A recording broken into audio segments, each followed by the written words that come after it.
इम्बहुना सर्वसुखी पूर्ण होणी तिही लोकी भजिजो आदिपुरुषी अखंडित.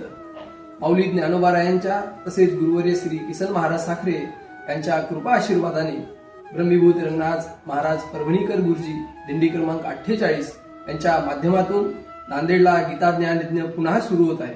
गुरुवर्य महाराजांचा जो गीता ज्ञानयज्ञ नांदेडला कला मंदिरला व्हायचा तोच उपक्रम आपण पुन्हा सुरू करत आहोत.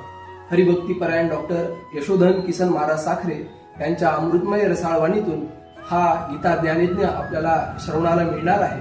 हा कार्यक्रम दिनांक 20, 21, 22 फेब्रुवारी रोजी नांदेडला कुसुम सभागृह ITI जवळ नांदेड इथे होणार आहे. तरी सर्व आपण श्रोता वर्गांनी साधकांनी या गीताज्ञान श्रवणाचा लाभ घ्यावा व आपल्या इतर सहपाठी साधकांना देखील याची माहिती द्यावी ही सर्वांना नम्र विनंती. रामकृष्ण.